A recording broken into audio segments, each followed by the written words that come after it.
For centuries, the eastern edge of the Indian subcontinent was treated as a void by Western empires. This is the Ganges Delta. The dense, humid floodplains and shifting river courses formed a natural barrier. While massive armies bogged down in the mud, local communities learned to navigate the unpredictable waters, birthing fiercely independent territories. What the ancient texts dismissed as an uninhabitable, un-Aryan swamp would eventually become the ultimate prize in a clash of empires. The history of the Bengal Delta is a saga of maritime supremacy, of royal exiles, and violent defiance against outside control.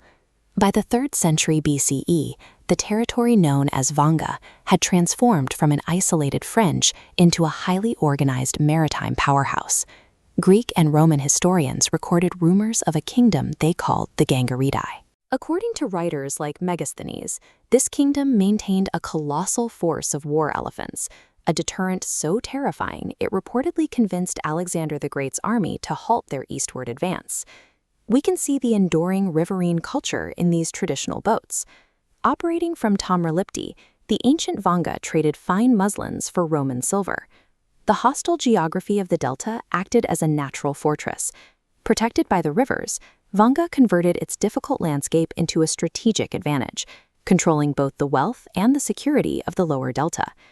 While vast centralized empires like the Mauryas and Guptas rose and fell across the Indian subcontinent, eastern Bengal fragmented into resilient, autonomous pockets of power.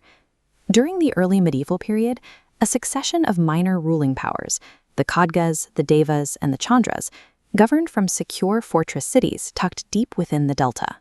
This is the Somapura Majavihara, built during a massive cultural boom. Maritime wealth allowed rulers to construct enormous Buddhist monasteries, drawing scholars from across Asia. This tradition is preserved in inscribed ancient copper plates. Rulers issued complex land grants to secure alliances and stabilize borders. This dense script isn't a religious text, it's a binding legal technology, providing a verifiable record of autonomy and land control. Stability in early medieval Bengal was maintained through localized, culturally tolerant administration. That era of tolerance abruptly ended in the 11th century with the arrival of the Sena Dynasty. Originating from the Karnataka region of southern India, the Senas entered Bengal initially as military subordinates before seizing total control. As detailed in this historical excerpt, the Senas claimed the title of Brahma Kshatriya. This designated them as Brahmins who were taking up the profession of arms, providing a theological justification for their military conquest. The Senas violently ousted the Buddhist Palas and the remaining minor kings. They dismantled the broad religious and social compromises of the previous era in favor of a rigid social hierarchy. This shift alienated the mass support that had historically enabled the region to survive major invasions. By centralizing power within an exclusive elite, the Senas left the delta fractured and unable to coordinate a regional defense when Turkish armies arrived in the early 13th century. To the south, across the Nath River, lay the independent kingdom of Arakan. In 1404, Burmese invaders overran the territory, stripping the Arakanese king Minsowa Mun of his throne. Pursued by his enemies, the deposed king made it desperate flight as a hunted exile across the border into Bengal. He arrived at the court of the Bengal Sultanate in Gaur, a magnificent, wealthy capital, and pleaded for asylum. By granting him protection, the Sultanate bound the fates of Bengal and Arakan together. A localized dynastic dispute escalated into an international geopolitical alliance. Min Swa Mun lived as a royal exile in Bengal for 24 years. He proved his worth by teaching the Sultan's armies specialized warfare tactics, including the deployment of elephants to break enemy lines. In 1430, the Sultan of Bengal returned the favor. He dispatched a massive military force, commanded by a general named Wali Khan, to march south and reinstate Min Swa Mun on the Arakanese throne. This integration left a lasting mark, seen in architecture like this mosque built by the Muslim soldiers who settled in Arakan. The restored Buddhist king adopted a Muslim name, Jalaluddin, and minted Islamic coins to pay tribute to Bengal. Survival on the volatile eastern frontier required significant cultural adaptation. This pragmatism birthed a 2-century golden age of Buddhist-Islamic cultural fusion. Eventually, this peace collapsed into a brutal tripartite struggle. The powers of Bengal, Arakan, and landlocked Tripura all fought for control over the wealthy port city of Chittagong.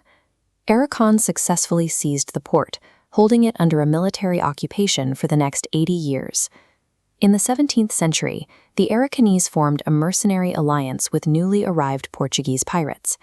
The river networks, which had once supported trade, were now used by pirates to launch raids deep into the interior for agricultural captives. The maritime wealth of the region was weaponized. The focus of the delta shifted from commercial prosperity to the maintenance of a ravine war zone. In 1660, Shah Shuja, a defeated prince of the mighty Mughal Empire, fled into Arakan. He arrived with his family, 200 followers, and camels loaded with immense treasure. The king of Arakan received the royal refugee with promises of a safe asylum. But as the sheer scale of the Mughal gold became apparent, the king's attitude turned hostile. The Arakanese king demanded Shuja's daughter in marriage. When the Muslim prince refused the Buddhist king, the Arakanese used it as a pretext to slaughter Shah Shuja and his entire family, seizing the treasure. By choosing to execute a member of the imperial family, the Arakanese kings invited an imperial retaliation that their kingdom was unprepared to handle. The murder of a royal prince drew the absolute fury of the Mughal emperor Aurangzeb. He ordered his general, Shaista Khan, to eradicate the pirate threat and punish Arakan. In January 1666, the Mughals launched an overwhelming military invasion, determined to wrest Chittagong from Arakan forever. The campaign was absolute. Chittagong was permanently annexed into Bengal, and the independent kingdom of Arakan was irrevocably crippled. The relentless Mughal war machine finally absorbed the untamable eastern frontier. Centuries of fiercely independent local rule came to a violent end. From the ancient shores of Vanga, through treaties of minor kings, to the clash of massive empires, this delta has always been a crucible of conflict. Here we see the calm waters of the modern delta. This history of bloodshed, exiles, and intense cultural synthesis forged the resilient identity of Bengal. Bengal's true legacy is defined by its geography, a landscape that absorbed, adapted to, and ultimately outlasted every empire that sought to control it.